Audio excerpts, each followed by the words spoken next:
Bien, buenas noches. De parte del Colegio de Medicina Familiar de Chiapas, hoy veremos el tema, ¿cuál es el estudio de imagen más apropiado en el paciente con dolor torácico en la sala de urgencias? Hoy la verdad es que tenemos el gusto de tener a una eminencia con nosotros, el doctor Mario Luis Morales Moguel. Él tiene especialidades de medicina interna cursada en el Hospital 1 de Octubre, cardiología por parte del Instituto Nacional de Cardiología Ignacio Chávez.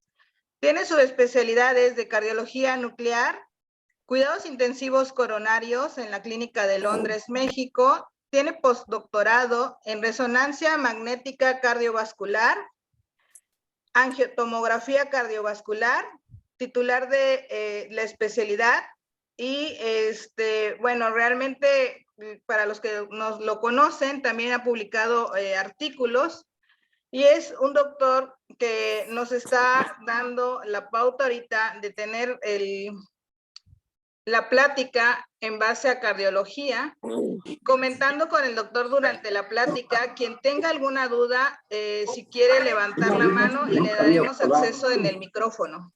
Antes me lo sabía de memoria la extra. Bienvenido, doctor. Hola, muy buenas noches. Gracias al Colegio de Médicos Familiares, en particular a la doctora Lupita, que tengo el gusto y el placer de presumir que es mi amiga y aparte mi compañera de trabajo, perdón, Asociación Chiapaneca de Medicina Familiar, dije colegio, perdón.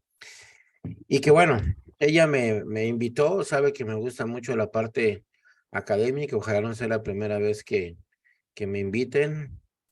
Y pues para mí es un gusto. Creo que la parte de los médicos familiares y la parte de la medicina general es el gremio de los médicos que no ha perdido el interés en la academia. Creo que es uno de los gremios más importantes. Hace rato comentaba que pareciera que los médicos que tenemos una u otra especialidad, cada vez más la soberbia nos hace no darnos cuenta, ¿no? De que tenemos que siempre estar actualizándonos y dar ese tipo de pláticas. Pero bueno, qué bueno que estoy con ustedes acá. ¿Y por qué escogí este tema? Cuando todo Lupita me planteó participar con ustedes, le decía que sin lugar a duda, creo que el dolor torácico es un reto para todos, ¿eh? Y para el especialista más. Alguna vez platicaba con algún cirujano cuando estaba yo en Guadalajara y me decía él que mientras más viejo era, se le dificultaba más diagnosticar la apendicitis, cuando aparentemente es un diagnóstico tan sencillo. Al igual el dolor torácico, pareciera que todos lo sabemos manejar y lo sabemos diagnosticar, pero en el transcurso de la plática vamos a ir viendo cómo realmente no es así y cómo tenemos pues muchas dudas todavía en el diagnóstico de este tipo de patología. Y además déjenme decirles que es del tipo de dolores que nos enfrentamos en la sala de urgencias más caro, pero más caro porque nosotros lo hacemos caro en el momento del diagnóstico del paciente. Entonces vamos a empezar la plática. Como me antecedía la doctora que me tuvo la amabilidad de presentarme, tuve la fortuna de formarme en el Instituto de Cardiología y hice algunas otras cosas en Estados Unidos, en la parte de imagen cardiovascular. Y bueno, vamos a empezar con el tema. Considerar ese tipo de patologías que es dolor torácico. Yo creo que ustedes están de acuerdo conmigo que siempre en el enfoque del dolor torácico, la clínica es y seguirá siendo siempre lo primero. Si no hacemos una buena clínica desde el ingreso del paciente, vamos a fallar en el tipo de estudios que queramos elegir y vamos a fallar en muchas otras cosas. Por tanto, la clínica es algo que desafortunadamente también hemos ido perdiendo e inmediatamente a nuestra mente cada vez llega el paciente y lo primero que pedimos es una placa, es un laboratorio, sin antes haber ni siquiera tocado al paciente y sin antes haber hecho una buena semiología del dolor. Y eso hace que, bueno, cometamos errores en el diagnóstico y que encarezca mucho el estudio del paciente. Luego, entonces, la clínica es primero, y en el enfoque del dolor torácico, pues todos en nuestras unidades de urgencias tenemos un electrocardiograma, que bueno, yo espero que así sea, por lo menos así presumen nuestras autoridades, que por lo menos tenemos un electrocardiograma en sala de urgencias, me refiero a hospitales de gobierno. A veces tenemos el electrocardiograma, pero no tenemos papel, entonces es lo mismo, ¿no? Tenemos el equipo, pero no tenemos el insumo para realizarlo, pero sigue siendo también un elemento muy importante en el diagnóstico certero del dolor torácico. Y por último, los marcadores. Me voy a salir. Espérate. Y por último, los marcadores bioquímicos, ¿no? Los marcadores bioquímicos, yo aquí sí quisiera que todos juntos hiciésemos una reflexión, porque los marcadores bioquímicos, amigos doctores, son muy caros, muy caros. Es muy fácil llenar una solicitud en un hospital de gobierno y pedir nosotros enzimas cardíacas y troponina, cuando ni siquiera hemos podido haber hecho una clínica adecuada. Y si realmente nos ponemos la camiseta de la institución, los marcadores bioquímicos, si sumamos cuántos pacientes llegan con dolor torácico y a cuánto les pedimos de entrada enzimas cardíacas y troponinas, pues no sé, ustedes me dejarán sobre la plática decirme, la mayoría lo hacen y lo hacemos, y estamos cometiendo un error en utilizar esos marcadores bioquímicos, sobre todo cuando el diagnóstico no está bien identificado. Les voy a mostrar alguna estadística que es bien importante en el Instituto Nacional de Cardiología. Vean el número de consultas otorgadas en un periodo de un año, 16,457 consultas. Y de todas estas consultas, 4,506, como pueden ver, fueron por angina de pecho. Obviamente estamos en una institución donde pues se concentra muchos pacientes con dolor torácico. Obviamente llegan pacientes con arritmias, con enfermedades valvulares, etcétera. Pero enfocándonos solo al dolor torácico, de estas 16,000 consultas, 4,506 fueron por angina. De esta angina, vean ustedes, el 61,8 fueron por angina atípica. Y en azul, 1,723 pacientes, que equivale al 38%, fue por angina típica. Cuando todos nosotros nos enfrentamos a la angina típica, es ahí donde volvemos a la diapositiva anterior. Estamos haciendo una buena clínica y si el paciente nos refiere ese dolor opresivo, la descarga adrenérgica, la irradiación, la duración, las características típicas de una angina, pues ahí no tenemos mayor dificultad en identificar a ese paciente. Solo si yo les pondría ahí una pregunta, que es un reto para todos, que es el paciente diabético. Acuérdense que el diabético es un paciente con un grado de neuropatía muy avanzado, en donde seguramente van a ser pacientes que no van a reunir todos los síntomas de una angina típica y se convierte el diabético en todo un reto en realmente identificar si ese dolor que tiene el paciente es de origen cardíaco. Y la angina típica que ven acá también representa un gran reto porque esos pacientes tenemos que elegir hacia dónde los vamos a orientar. En esta gráfica de barras que estamos viendo acá, pues vean ustedes cómo los pacientes que llegaron con ese dolor torácico, en angina típica fue el 68%, ¿sí? Y con los pacientes que llegaron con otro tipo de dolor torácico, es aquí donde clasificamos a lo que es la angina atípica. ¿Cuál es el grupo problema realmente? El grupo problema es en aquellos pacientes que identificamos el problema de origen cardíaco y este 31,4, ¿qué le vamos a hacer? Se va a su domicilio, le vamos a pedir enzimas, lo vamos a dejar internado. ¿Qué es lo que vamos a hacer? Y en los pacientes que tienen otro tipo de dolor torácico, que es este 4,7%, son los pacientes que se nos puede ir el diagnóstico y que son pacientes que sí tienen angina típica y que es aquí donde yo englobaría, hace rato les mencionaba, a los pacientes con diabetes. Entonces, en estas dos barras, que está con las líneas rojas, es realmente el grupo que debemos identificar como grupo problema y qué es lo que vamos a hacer con ellos. La plática es, ¿cuál es el método de estudio mejor? Y esto, hace rato que me hicieron el favor de presentarme, es el motivo por el cual en el área de cardiología nacen subespecialidades como es la imagen cardiovascular. Ustedes no me dejarán mentir que en otro tipo de patologías a nivel neurológico, pulmonar, gastrointestinal, etcétera, la imagen representa uno de los instrumentos diagnósticos de mayor especificidad.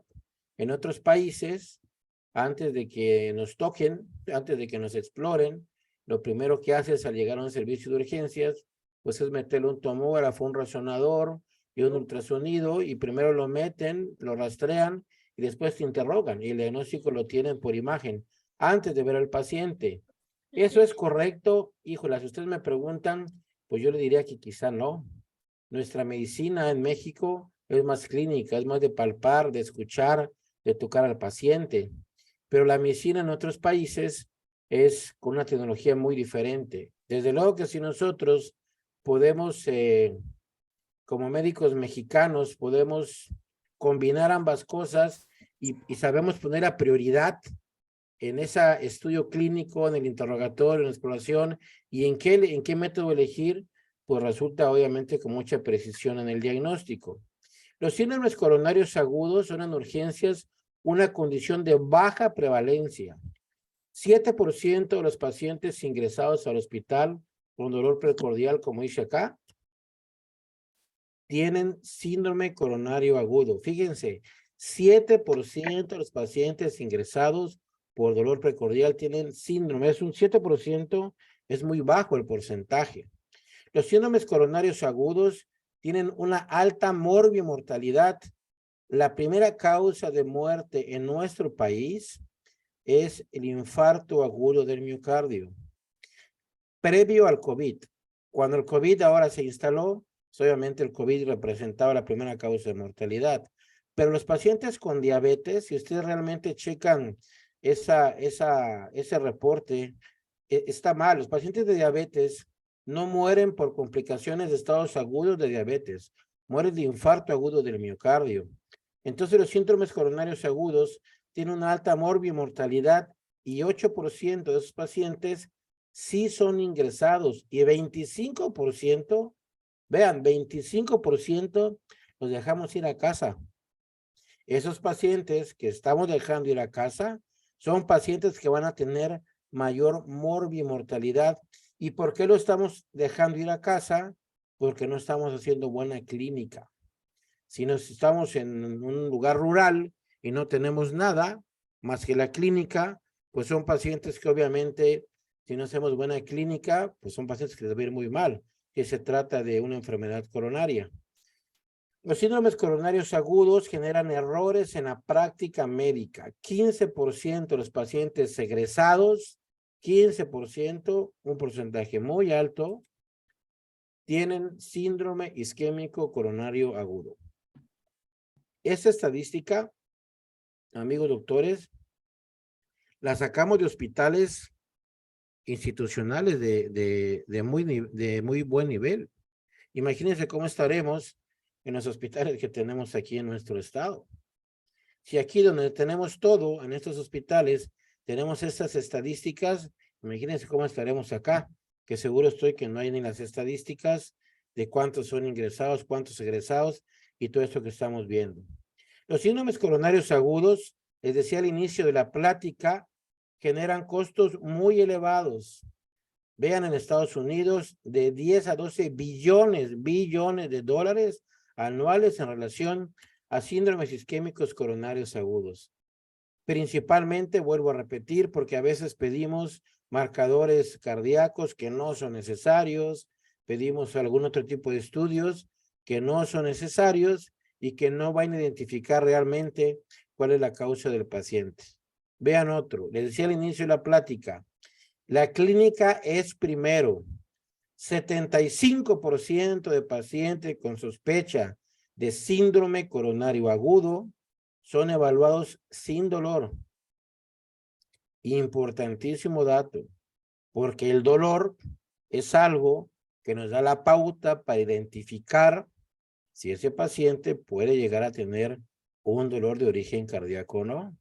Pero en este 75% se liga a otras enfermedades crónico-degenerativas, como es la diabetes, en donde la neuropatía diabética no nos permite identificar realmente a estos pacientes que están teniendo un dolor torácico y que la causa es enfermedad arterial coronaria.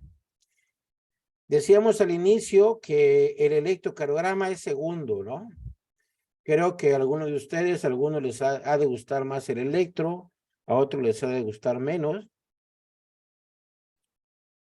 Pero cuando tenemos un electrocardiograma así, doctores, y vemos una pancita en el ST, en D2, en D3, en ABF, vean aquí en B4, en B5, en toda esa tira de D2 largo, y vemos una pancita hacia arriba, siempre les digo a mis amigos, a mis médicos de guardia, nuestro papel en medicina familiar, medicina general, ahí tiene que llegar en decir esto no es normal o identificar que esto es un electro de un paciente isquémico. Por lo tanto, cuando vemos un electrocardiograma así, aparece aquí esta cruz porque aquí pues es fácil que identifiquemos que ese paciente obviamente está en un infarto agudo del miocardio. Si tenemos un electro como es este, en donde vemos inversión de la onda T en D2, en D3, en ABF, vean aquí invertida la onda T, con eso es suficiente para que también identifiquemos que este paciente probablemente ese dolor es de origen cardíaco. Pero el reto está acá, mis amigos, cuando tenemos electrocardiogramas como este, que es un electro completamente normal, pero si volvemos a la diapositiva anterior, en donde el 75% de los pacientes llegan sin dolor, y en los primeros minutos yo puedo tomar un electrocardiograma y ser completamente normal. Y si no tenemos una buena clínica del dolor porque es diabético y tenemos un electrocardiograma normal, pues podemos pensar que el paciente no tiene un dolor de origen cardíaco y esos son los pacientes que tienen mayor morbio y mortalidad. 20% de los pacientes con infarto agudo del miocardio, 20%, tienen electrocardiograma normal. 20%.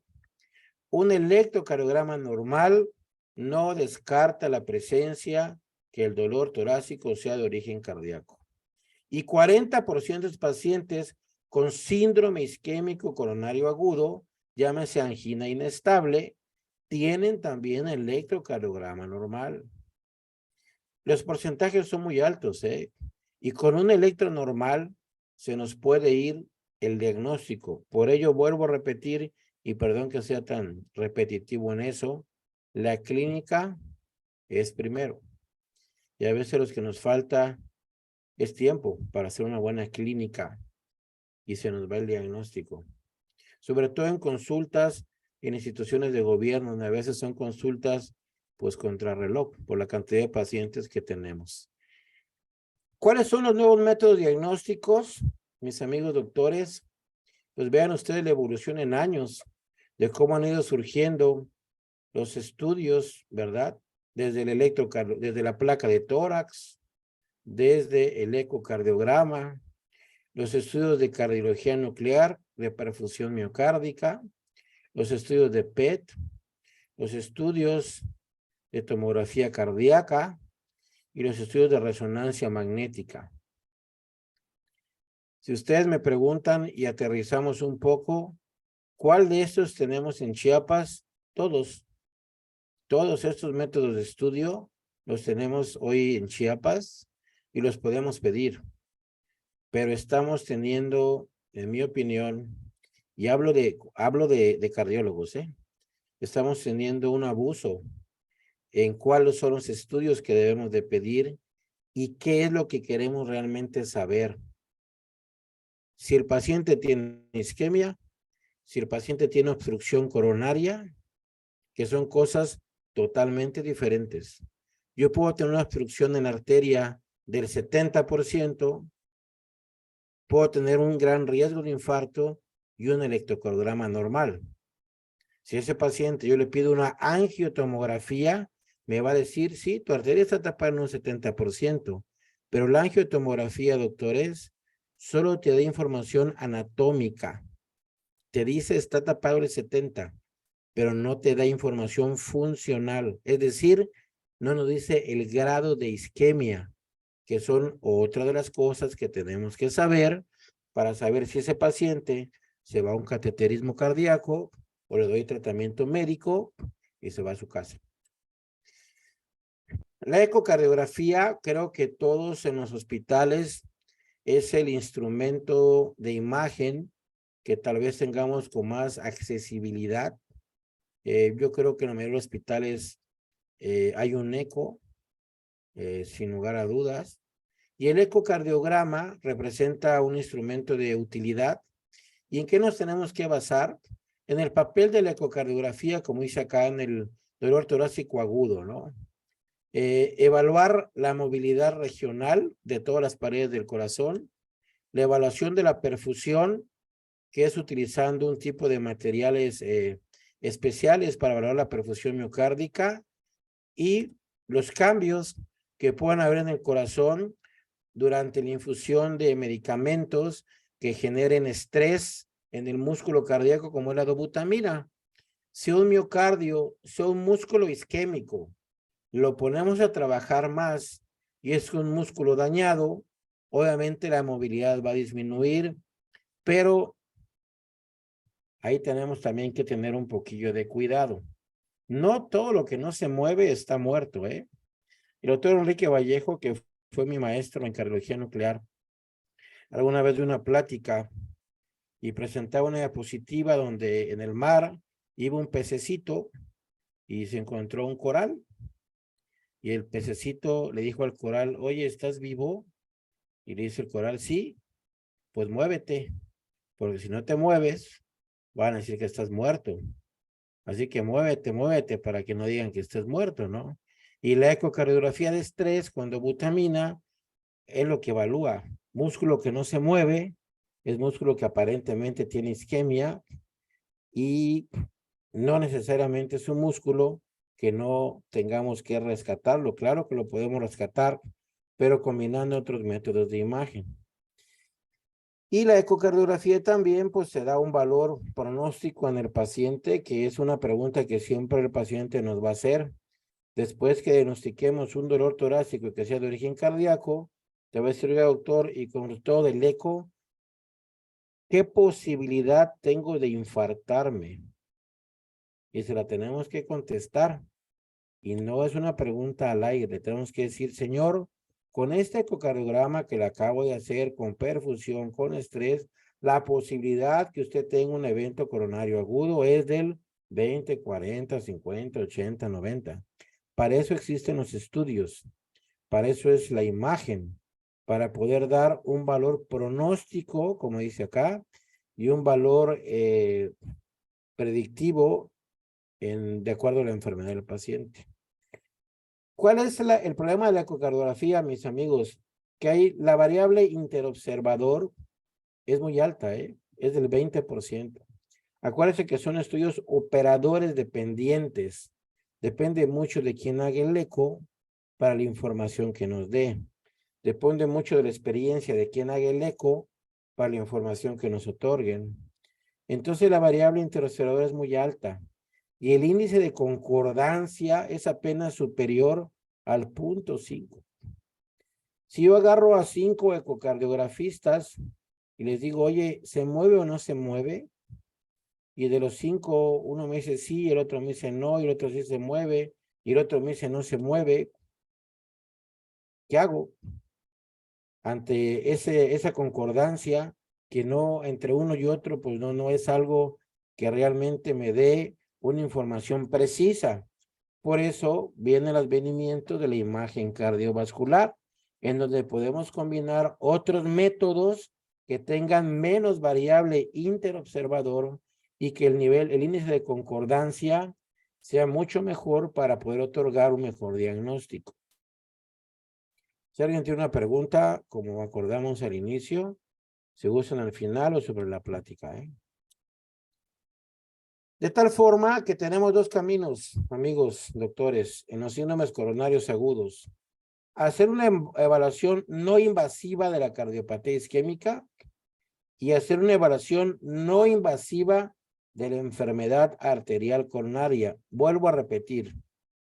Puedo tener arterias tapadas en un 30% y puedo tener más isquemia que alguien que tiene una enfermedad obstructiva del 70%, porque depende mucho de los factores de riesgo del paciente: hipertensión, diabetes, tabaquismo, sedentarismo, niveles de colesterol, niveles de triglicéridos, si es mujer, si es hombre, etcétera, etcétera.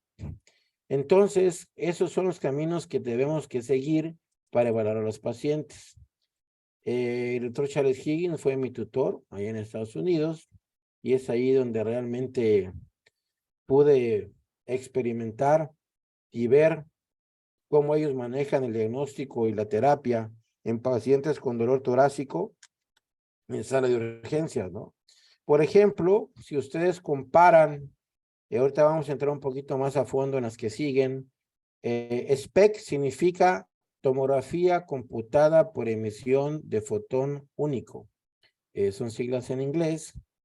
Este SPEC, si llega un paciente con dolor torácico y yo le hago un estudio de medicina nuclear, de cardiología nuclear, comparado el SPEC cardíaco con la resonancia magnética, como dice aquí, la resonancia magnética es mejor que el SPEC cardíaco para identificar el dolor torácico. Y les voy a decir por qué.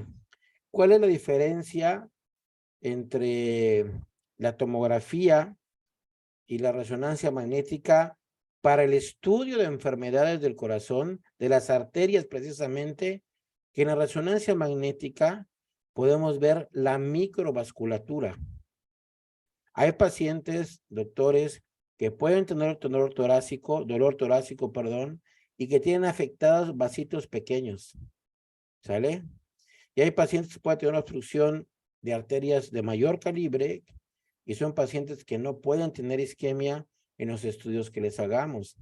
Entonces ahí tenemos que elegir cuál es el mejor estudio. Ahorita vamos a entrar a esa parte y espero que se las pueda yo transmitir mejor. Si entramos a la parte de la resonancia magnética, como dice en esta diapositiva, pues tenemos que hacer una serie de cortes, tenemos que evaluar la perfusión, el reforzamiento, que es la forma como se pinta el corazón en las diferentes paredes, y evaluar la función. Quiero ser muy rápido en esto. Esto que ven ustedes acá es el ventrículo izquierdo. Hagan de cuenta que es un melón que lo estamos partiendo a la mitad. Y esto es el ventrículo izquierdo. Este de acá es la pared anterior. Esto es la pared inferior del corazón. Esta es la pared septal y esta es la pared lateral. Esto es ventrículo izquierdo y esto que está aquí al lado es el ventrículo derecho. Esto es ventrículo izquierdo, esto es ventrículo derecho. Esto es una imagen de ventrículo izquierdo. Yo sé que esto no es un tema de una ponencia de imagen, ¿no? Sino es de dolor torácico, pero donde está esta flechita, esto blanco que ven acá, es una cicatriz de infarto. Esto blanco que ven acá, es una cicatriz de infarto. Es un músculo cardíaco que ya tuvo daño previo. La resonancia magnética es un estudio en donde la especificidad es operador dependiente, ¿sí? Y la disponibilidad y los costos, esta es una situación muy importante. Pues son limitantes, son estudios caros. No en todos los lugares hay resonancia magnética. Tiene que ser una resonancia magnética de 1.5 a 3 teslas y que tenga el software para reconstrucción de arterias coronarias, ¿no? Por lo tanto, son estudios caros. Por ejemplo, un estudio de angioresonancia en un hospital, un ABC, pues van saliendo entre 30,000, 35,000 pesos. Y pues digan ustedes, ¿quiénes tienen ese dinero? Solo los hijos del peje tienen dinero para hacerse este tipo de... Aunque él dice que no, ¿verdad? Pero solo ellos tienen ese dinero para hacerse ese tipo de estudios, ¿no? Y eso que les comparto es algo bien, bien bonito, ¿eh? Vean una suite de intervención, cómo funcionan allá los norteamericanos. Esto que ven ustedes acá, en esta parte, esto es la resonancia magnética. Aquí acuestan al paciente, lo metemos, se adquiere la imagen que vieron ustedes anteriormente, que les mostré, ventrículo izquierdo, ventrículo derecho. Y una vez que vemos que el paciente está obstruido, esta misma camilla se junta con esta otra y el paciente pasa inmediatamente a la sala de hemodinamia. Entonces, al mismo tiempo estás haciendo el diagnóstico, ve la lesión y en el mismo tiempo lo pasas a la sala de hemodinamia, que es en esta parte, ya para que el cardiólogo intervencionista pues haga el trabajo que tiene que hacer para destapar las arterias. Ya estamos acabando, ¿eh? La presencia de cardiopatía isquémica tiene una sola definición: sí o no. Es decir, ¿hay cardiopatía isquémica o no la hay? Y ese es el papel que nosotros nos debemos de enfocar. La presencia de enfermedad arterial coronaria significativa tiene dos definiciones. Aquellos pacientes que tengan estenosis mayor del 50% o aquellos pacientes que tengan estenosis mayores del 70%. Se van a decir, oiga, pero pues a mayor sitio de, perdón, a mayor porcentaje de estenosis, pues se supone que es un paciente con mayor riesgo, ¿no? Pero vean, pacientes con una estenosis mayor del 50% tienen menor posibilidad de ser hemodinámicamente significativa, porque pues, la obstrucción es del 50% y tienen menor sensibilidad de pruebas funcionales. Pacientes que tienen estenosis mayores del 70% tienen mayor posibilidad de ser hemodinámicamente significativas, es decir, que son pacientes que pueden llegar a tener mayor riesgo de infarto y por lo tanto el estudio que le hagamos tiene mayor sensibilidad para el diagnóstico. Sin embargo, una lesión menor del 70% puede ser alternativamente o no significativa. Bajo aquellas circunstancias, yo les decía hace rato, que tiene que ver mucho el paciente. Es decir, qué antecedentes tenga, el género, la edad, ¿verdad? Si tiene antecedentes de alguna enfermedad de revascularización coronaria, si tienen hipertrofia del ventrículo izquierdo por hipertensión. Dependiendo de los antecedentes que el paciente tenga, hay menor especificidad de las pruebas funcionales. Esto quiere decir que no por lesiones que sean chiquitas, tenemos que menospreciarlas. Y voy a poner el comparativo, ¿eh? La doctora Lupita la conoce la mayoría. Es chiquita. Ah, pero cuando se enoja, se enoja. Y es peligrosa. Entonces, no por ser chiquitas, las tengamos que menospreciar. No, a veces son las más peligrosas. Y esas lesiones chiquitas son las que tenemos que tenerles más miedo.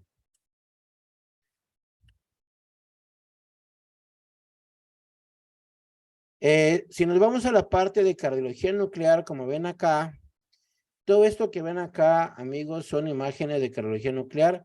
Esta donita que ven acá es el ventrículo izquierdo. Vean como una dona, imagínense una dona.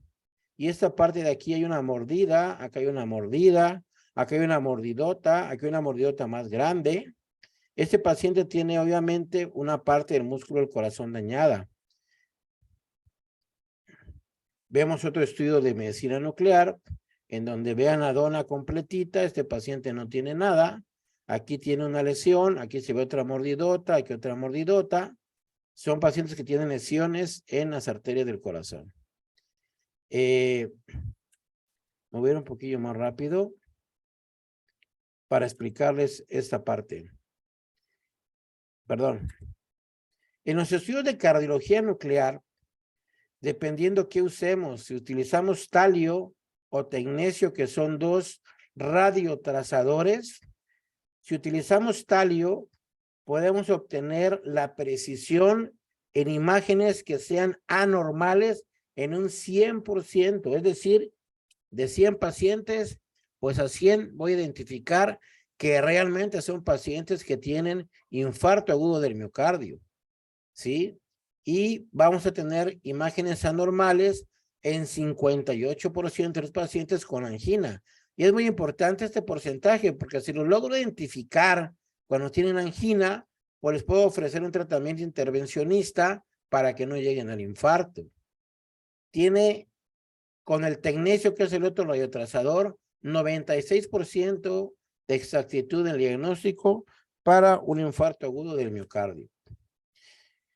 La enfermedad arterial coronaria, si queremos ver enfermedades arteriales coronarias mediante la angiotomografía, las alteraciones anatómicas en las arterias que irrigan al corazón son asociadas frecuentemente a la aterosclerosis, eso todos lo sabemos, y que pueden o no llegar a producir alteraciones funcionales en el flujo de las arterias coronarias. Esta es una reconstrucción tridimensional de las arterias del corazón. Esta es una imagen ya vista con rayos X en sala de hemodinamia. Otra vez una reconstrucción tridimensional. Y la angiotomografía coronaria tiene una sensibilidad del 92%, especificidad del 96%, un valor predictivo positivo del 79% y valor predictivo negativo, es decir, este paciente no tiene enfermedad de arterias del corazón, del 99%.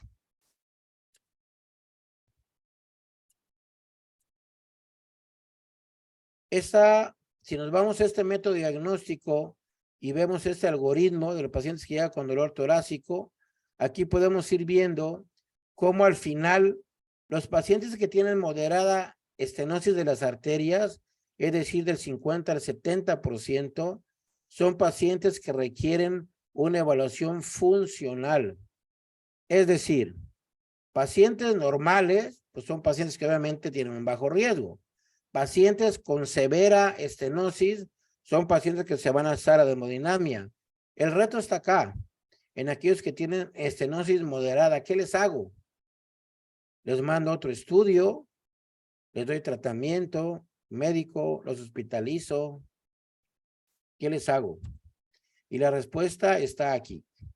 Si nosotros evaluamos a esos pacientes con un estudio que sea normal o que sea con alteraciones mínimas, son pacientes que se van a tratamiento médico, pastillas, aspirina, clopidogrel, estatinas, nitratos y sorbit, betabloqueadores y se van a casa.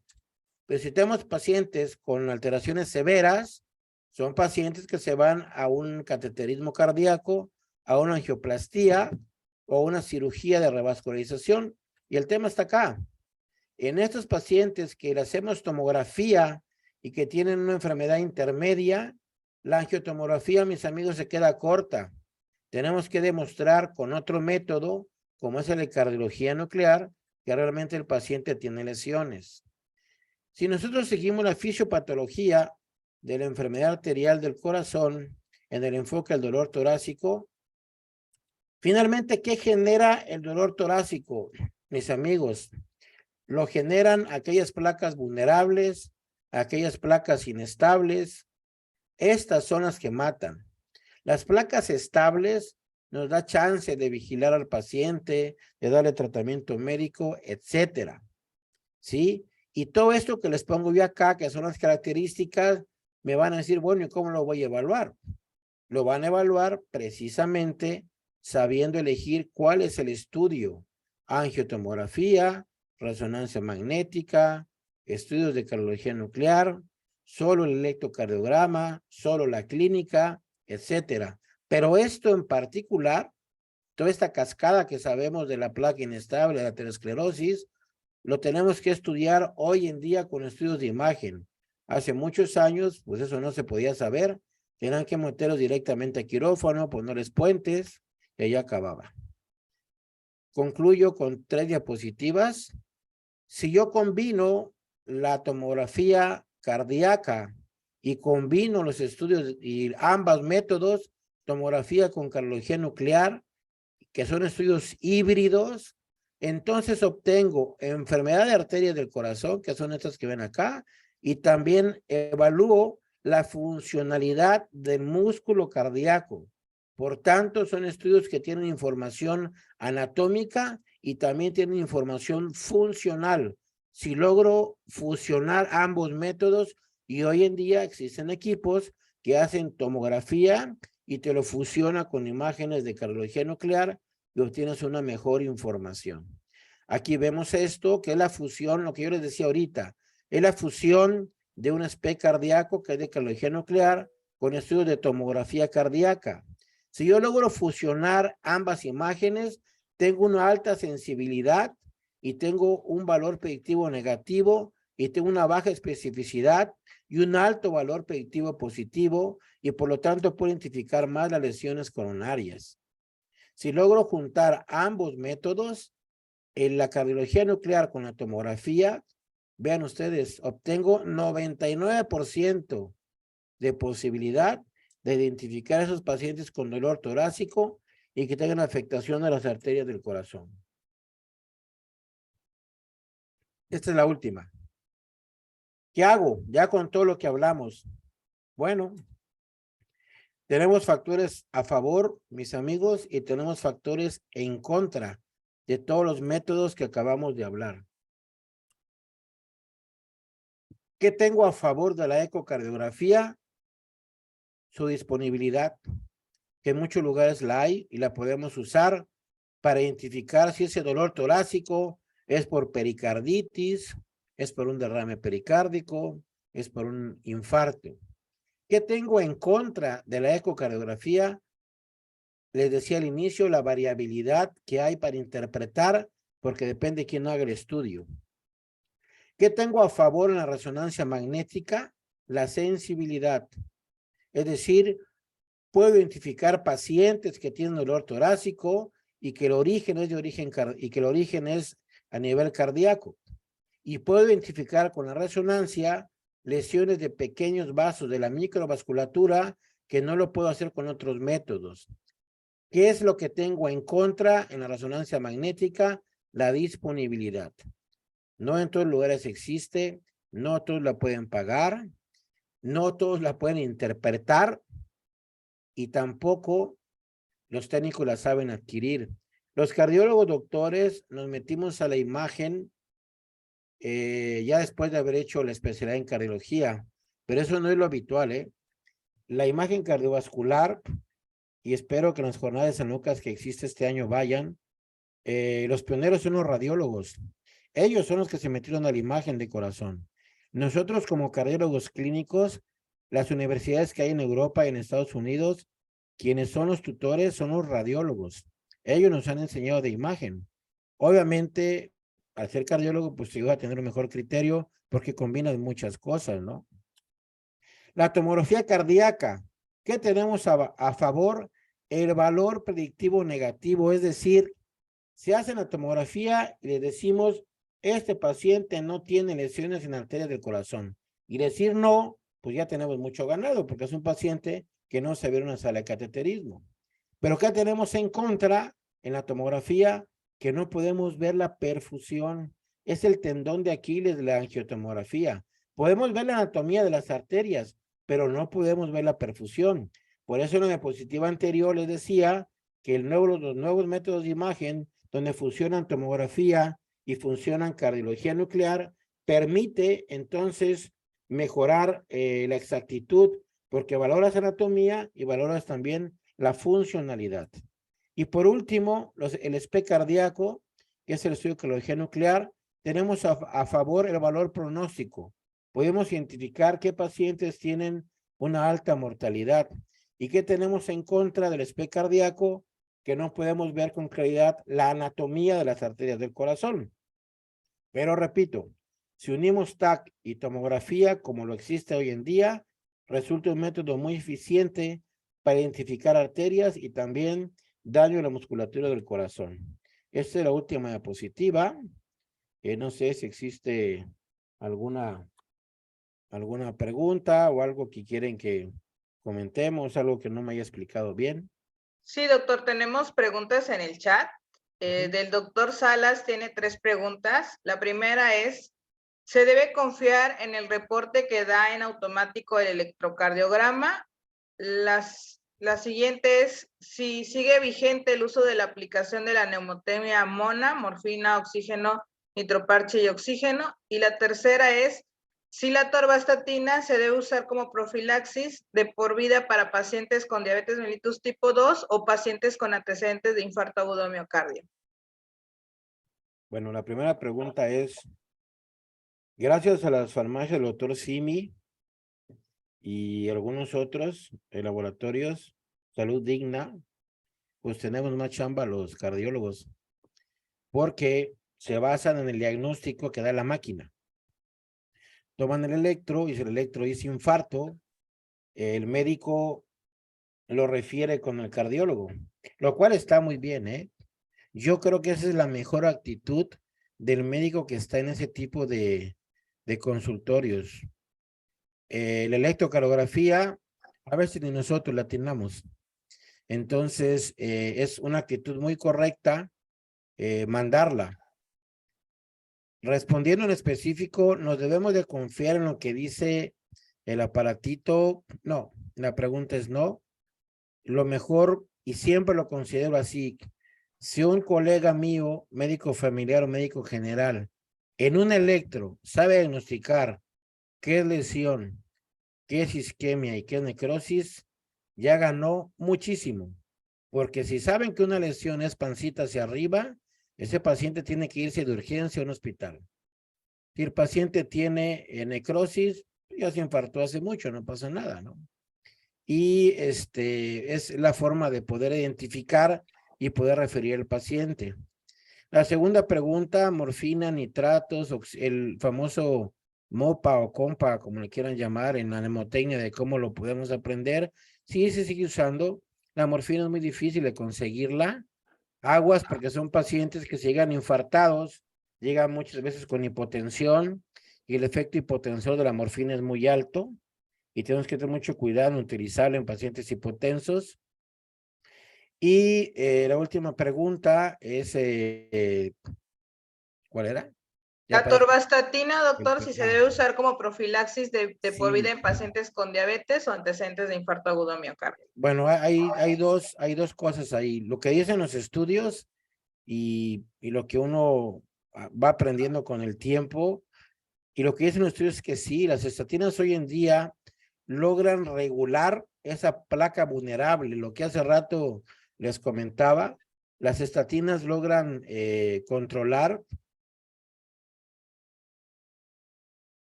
esto precisamente. Sí lo ven ahí, ¿verdad? ¿Sí logran ver la figura? Sí, Sí, doctor. doctor. Esta, ay, se me fue otro lugar.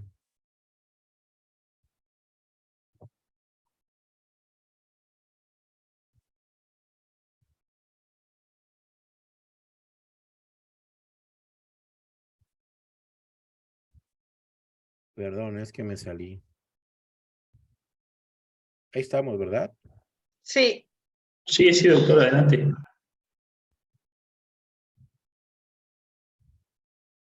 Se me fue.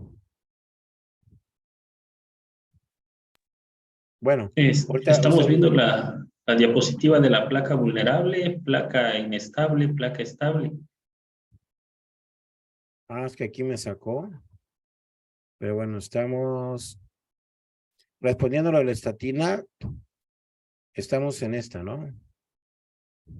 En esa diapositiva de la placa vulnerable, inestable, precisamente eso es lo que hacen las estatinas. Nivelar la capa fibrosa, nivelar la placa ulcerada, que no haya presencia de hemorragia, que no haya presencia de trombo, porque el problema no es tener la placa, el problema es cuando se rompe la placa. ¿Y qué hace las estatinas junto con la aspirina y junto con el clopidogrel? Precisamente evitar que esa placa se vuelva vulnerable. Por lo tanto, ¿debemos utilizar las estatinas? Sí. Los diabéticos, sí. Son pacientes de muy alto riesgo. Y un paciente diabético, utilizando estatinas, lo podemos proteger mucho, aunque tenga niveles normales de colesterol y aunque las HDL, LDL estén en niveles normales, siempre es muy bueno utilizarlas, solo que tenemos que tener cuidado en los efectos secundarios de las estatinas en uso crónico, sobre todo por las mialgias y las artralgias que las estatinas puedan producir, ¿no? No sé si respondí bien a las preguntas. Sí, doctor, tenemos otras preguntas. Bueno, ¿qué estudio recomienda o cómo podríamos saber si un paciente está recién infartado o se está reinfartando un nuevo infarto? Es lo que pregunta. Bueno, vuelvo a lo que dijimos al inicio de la plática, ¿no? Un paciente que se esté infartando, les aseguro que va a ir a un hospital. Lo primero que buscar es un hospital porque el riesgo de muerte se siente mucho en ese tipo de pacientes. Y obviamente la clínica nos va a ayudar mucho a identificar si ese paciente está teniendo un infarto en evolución. Y vuelvo a la primera diapositiva, el electrocardiograma también es un elemento muy útil. Un ST hacia arriba, un supranivel del cemento ST, nos va a estar hablando de una lesión. Obviamente son pacientes que están teniendo un infarto en ese momento. Y un reinfarto, igual el electrocardiograma nos va a ser de mucha utilidad para identificar si ese paciente ya tiene ondas Q, que nos hayan hablado de una necrosis antigua y que tenga variaciones en el cemento ST o a nivel de la onda T, que nos puede identificar si están teniendo un reinfarto en ese momento. Y yo por último, vuelvo a repetir, dejaría el análisis de las enzimas cardíacas. Yo les invito a que analicemos de veras en su práctica diaria, ojalá a partir de esta plática que para eso nos debe de servir, hagan ustedes su estadística solos. ¿Cuántos pacientes que ven en urgencias en el IMSS o en donde estén, les piden enzimas y cuántos salen normales? Ustedes hagan su estadística solitos y vean, este mes atendí 20 pacientes, a los 20 le pedí enzimas cardíacas y me salieron normales. Y se van a dar cuenta que que es algo que constantemente estamos abusando en pedir las troponinas, las enzimas, y no nos está sirviendo de utilidad, porque además salen normales y dejamos de ir al paciente a su casa, y ya vimos en las diapositivas que el 20% de estos pacientes se va a casa y tiene un infarto.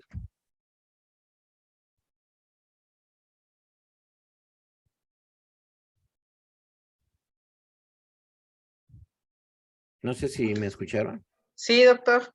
Ajá.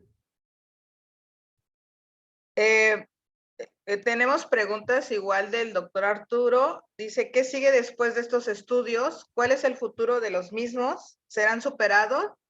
Y ¿es posible ingresar a la arteria y ver el trombo o a la placa directamente, como hacer una endoscopía? También nos comenta que ante la sospecha clínica de un evento isquémico, la primera herramienta que tienen como médicos familiares es un electrocardiograma. Una vez que una sospecha clínica del paciente debe derivarse a urgencias o un cardiólogo intervencionista para los que trabajan de forma particular. Me pregunta él también los costos de los estudios que ahorita tomamos en la plática. ¿Cuál es el futuro de los estudios de imagen, mi estimado doctor? El futuro cada vez va avanzando más. Si se acuerdan de mi última diapositiva, yo les decía que así como fueron saliendo cada uno de los métodos diagnósticos, hoy en día, por ejemplo, ya existe la fusión de estudios de tomografía con estudios de cardiología nuclear. Eso permite mejorar mucho la sensibilidad para los estudios, ¿no? El futuro y los congresos, cada vez se queda uno impresionado de ver el avance que hay en el tipo de software que actualizan los gringos, los japoneses, y la cantidad de cosas que logran hacer con los estudios de imagen. En San Lucas, por ejemplo, me he hecho un comercial, estamos por adquirir una nueva sala de hemodinamia, en donde al mismo tiempo que el cardiólogo está metiendo la guía en la arteria, va a poder ver las imágenes tomográficas en el monitor y puede hacer una reconstrucción tridimensional en ese momento, en vivo, y bueno, te ofrece muchísima exactitud en el diagnóstico. La evolución a futuro es mucha, cada vez más la imagen, no solo en cardiología, la imagen en otras rubros de especialidades está tomando muchísimo auge para poder establecer diagnósticos mucho más precisos. ¿Cuáles son los costos? Los costos, por ejemplo, hablo de Tuxtla, un estudio de cardiología nuclear vale 16,000 pesos, un estudio de tomografía anda aproximadamente entre 8,000 pesos, un estudio de resonancia magnética entre 8,000 y 10,000 pesos, un estudio de, la pregunta que hacía de si podemos ver nosotros lesiones adentro de las arterias del corazón, sí podemos, claro. Por medio de la angiotomografía y por medio de la resonancia magnética, existe, mi doctor, le das clic en uno de los botones y aparece endoscopía virtual de arterias coronarias. No sé si ustedes se acuerdan de una película hace tiempo que se tomaron una capsulita y viajaban adentro del cuerpo humano. Exactamente, son estudios muy bonitos. Ver la endoscopía virtual de coronarias por medio de tag de resonancia, realmente son estudios impresionantes, y también por medio de cateterismo en la sala de hemodinamia puedes hacer ultrasonidos intravasculares coronarios y ahí visualizar la presencia de trombo, ¿no? Obviamente ese ya es un estudio invasivo. ¿Cuál es la ventaja de la resonancia y de la tomografía? Pues que son estudios muy invasivos, ¿no? Y que puedes identificar la presencia del trombo o de la estenosis en la arteria coronaria.